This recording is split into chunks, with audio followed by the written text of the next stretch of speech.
ಅಧ್ಯಕ್ಷರು, ಈಗ ನೀವು ಸರ್ಕಾರ 3,300 ಘೋಷಣೆ ಆದ ಬಳಿಕ ಮಹಾರಾಷ್ಟ್ರದಾಗ ಅನೇಕ ಸಕ್ಕರೆ ಕಾರ್ಖಾನೆಗಳು ಮತ್ತು 100-150 ರೂಪಾಯಿ ಜಾಸ್ತಿ ಮಾಡಿದ್ದಾರೆ ನಿನ್ನೆ ಹಿಡಿದು. ಅವ್ರು ಮಾಡ್ಯಾರಂದ್ರೆ ರೀ ಕೆಲವೊಬ್ರು ಕಾಟ ಹೊಡಿತಾರೆ ಅನ್ಸರ್ ಕಾಟ ಹೊಡಿತಾರೆ. ನಮಗೆ ಕಾಟ ಬಂಗಾರ ತೂಕ ಮಾಡಿದಾಗ ನಾವು ಮಾಡ್ತೀವಿ.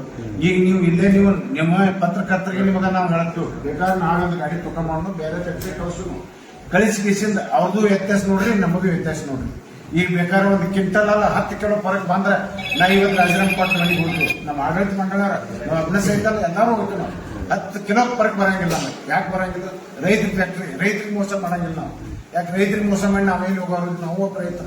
ನಮ್ದು 4,000 ಟನ್ ಶಾಂಪು 4-5,000 ಟನ್ ಶಂಕರ್ ಎಲ್ಲಾರು ನಮ್ದು ಪೂರ ಎಲ್ಲಾರು ನಮ್ಮ ರೈತರು ಇದ್ದಾವೆ. ಇದನ್ನು ಎಲ್ಲಾರು 2,000, 3,000, 4,000 ಟನ್ ಕಬ್ಬಿದ್ದವ್ರು ನಮಗೂ ಎಲ್ಲ ಕಬ್ಬಿಲ್ಲೇ ಬರ್ತಾವ.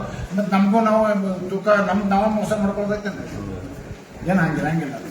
ಮುಂದಿನ ನಿರ್ಮಾಣದಾಗ ನಾವು ರೈತರಿಗೆ ಒಳ್ಳೆ ರೇಟ್ ಕೊಡ್ತೀವಿ, ಬೆಳೆ ಇದನ್ನು ಕೊಡ್ತೀವಿ ಅಂತ ಈ ಸಂದರ್ಭದಲ್ಲಿ ಹೇಳಕ್ಕೊಡ್ತೀವಿ. ಈಗ ಫಸ್ಟ್ ಬಿಲ್ ಏನಿದೆ 32,000 ಕೊಡ್ತೀವಿ. ಫ್ಯಾಕ್ಟ್ರಿ ಬಂದಾದ ಒಂದು ತಿಂಗಳ ಮೇಲೆ 50 ರೂಪಾಯಿ ಕೊಡ್ತೀವಿ. ಗೌರ್ಮೆಂಟ್ನಿಂದ 50 ರೂಪಾಯಿ ಒಟ್ಟು 3,300 ಕೊಡ್ತೀವಿ. ಮತ್ತೆ ಮಹಾರಾಷ್ಟ್ರದವ್ರು ಘೋಷಣೆ ಮಾಡ್ತಾರಂದ್ರೆ ಅವ್ರ ರಿಕವರಿ ಹೆಚ್ಚಾಗಿ ನಮ್ದು 11 ರಿಕವರಿ ಬೆಸ್. ಅವ್ರ 13 ಅಂದ್ರೆ ನಮ್ಮ ಭಾಗದ ಕಬ್ಬು ಆ ಕಡೆ ಹೋಗ್ಬಾರ್ದ್ರಿ.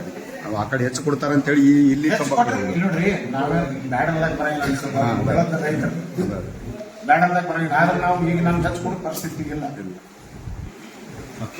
ಒಳ್ಳೆ ರಿಕವರಿ ಕಬ್ಬ ಕೊಟ್ಟಿಸಿಂದ ರೈತರು ಸಹಕರಿಸ್ಬೇಕಂತ ತಿಳಿಸಿಂದ ರೈತರಲ್ಲಿ ಕಳ್ಕಳಿಂದ ವಿನಂತಿ ಮಾಡ್ಕೊತಾನೆ. ನಮ್ಮ ಮತ್ತೇನಿಲ್ಲ.